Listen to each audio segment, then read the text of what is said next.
high school when I first read Carrie, which is really fitting.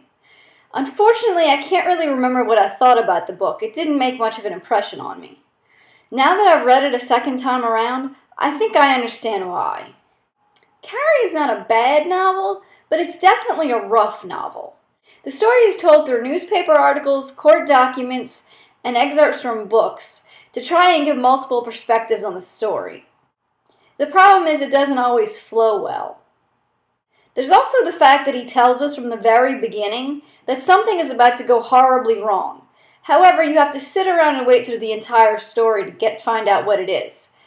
It's supposed to build suspense, but really it just makes you impatient. Of course, by now, most of us know that Carrie's going to end up covered in pig's blood and then burn down her gym, even if you've never cracked the book or watched the film. That image of Sissy Spacek is just too iconic at this point. One of the things I found interesting this time around is that Carrie is not a very likable character. We don't spend too much time from her perspective, but when we do, she's not a very nice person. She's really happy to knock over a kid off his bike just because he teased her, and she really enjoys destroying the town. Even despite this, the true horror of the book is Carrie's mother. King does a fantastic job of making us scared of this wicked woman. She's both verbally and physically abusive to Carrie, and she's just flat out insane. Punishing Carrie and putting her in her closet with no food or water, not giving her access to the bathroom, those are the truly horrifying things, because we know there are people who actually do this in real life. By the time she pulls out a knife and is ready to kill her daughter, we're ready for Carrie to have her revenge. And yet we also understand why Carrie feels bad about it, because she still can't help but love her own mother. The original 1976 film is generally regarded as a good adaptation of a Stephen King novel. While it's not perfect, it does touch on all the main points. There is the infamous shower scene, the moment in the principal's office, Sue asking Tommy to bring Carrie to the prom, and Chris and Billy planning their revenge on Carrie, all leading up to the iconic moment in the aftermath that follows. We also see Carrie being mistreated by her mother and the closet she is forced to stay in, along with that incredibly creepy Jesus statue that sits inside it. Perhaps the scene that's most noticeably missing is Carrie's first telekinetic experience as a child. Reportedly, this scene was filmed, but the rocks that fell from the sky were so tiny they looked like rain, and they lacked the budget to reshoot it. However, we get a decent substitute for it when Carrie later makes the house collapse on her and her mother. I've always found Sue's dream sequence at the end to be overly silly, but I know a lot of people out there disagree. Piper Laurie does a good job playing Carrie's mother Margaret, though I wasn't nearly as horrified of her as I was of the book version. It's also interesting that this version of Margaret goes around the neighborhood trying to spread the word, while the one in the book has completely given up on the rest of humanity and is content to watch them burn in the fires of hell. In the book, Carrie kills her by causing her heart to stop, but in the film she is stabbed with everything pointy in the kitchen Carrie can throw at her, her final pose reminiscent of Christ on the cross. It's the kind of change that makes perfect sense for the visual medium of film. Besides Piper Laurie and Sissy Spacek, the most well-known person in the film is definitely John Travolta. I think I've seen him play an affable good guy too many times, because he just doesn't feel right as Billy here. Spacek herself does an excellent job, even if she doesn't match the proper description of Carrie in the book at all. Also, don't forget to look for Edie McClurg in her first role. I think she may have only had all of 2 lines in the film, but it was still exciting to see her. Overall, I think Carrie really deserves its place as both an excellent horror film and a good Stephen King adaptation. All of the differences are pretty minor. If there's anything I wish, it's that we could get inside Carrie's head somehow. I feel like she goes from being okay to going murderous and just a little too quickly, and we don't really understand why. When I set out to do this review, I didn't even realize there was another film adaptation out there. It was a made-for-television version that was released in 2002. I was really impressed by the cast for this one, despite being a made-for-TV effort.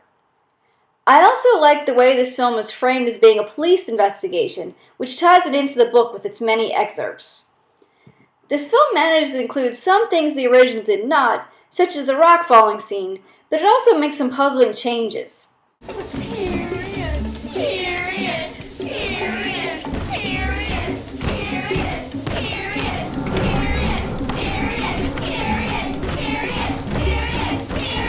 I can't really figure out what the purpose of this change would be, unless they thought it would seem more humiliating for the scene to happen in the halls. As if a girl who is completely naked and thinks she is bleeding to death being mocked by her peers wasn't mortifying enough. There are additional scenes, but for the most part they actually help the film. We see both Chris and Sue talk to Carrie alone, but both scenes help to give us an idea of what kind of people those two girls are and how Carrie feels about either of them. Though Sue's moment is completely ruined when we later see her snub another girl who was lower on the totem pole of popularity. It felt like a contradiction to the Sue I knew from the book as well. It paints Sue as only doing this out of guilt for the one incident, rather than a good person who has got caught up in the moment and then felt terrible afterwards, which I think is very important when we get to the ending. Carrie's mother dies here as she does in the book.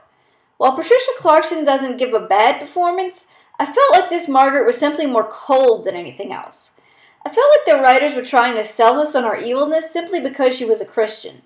My hope is that they were limited in what they could have her do on television, and that's why there isn't much to her.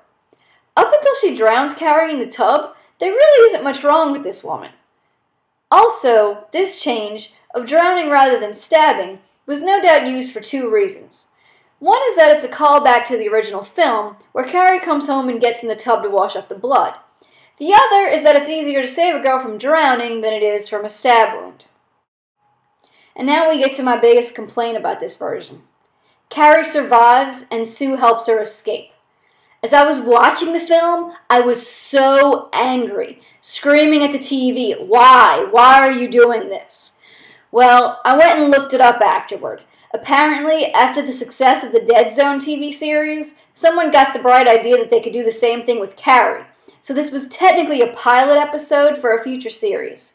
She was going to go around and help other telekinetic people, give them help with their powers.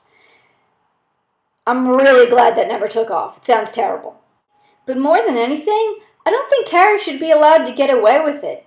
I mean, in this film, we see her blow up a good portion of the town along with the gym, and then Sue's just gonna let her go? Because she feels bad about shouting period at her? Come on! Her boyfriend is dead! Yeah, okay, that was largely Chris's fault, but Carrie didn't exactly drag him out of the gym before she blew it up. And since when is mass murder okay just because someone was abused and picked on? I know real life rules aren't the same as movie rules, but come on, I can't suspend my disbelief that much. There is yet another film adaptation of the book scheduled to be released in 2013. I plan to eventually review that one as well, but it won't be until after the DVD release.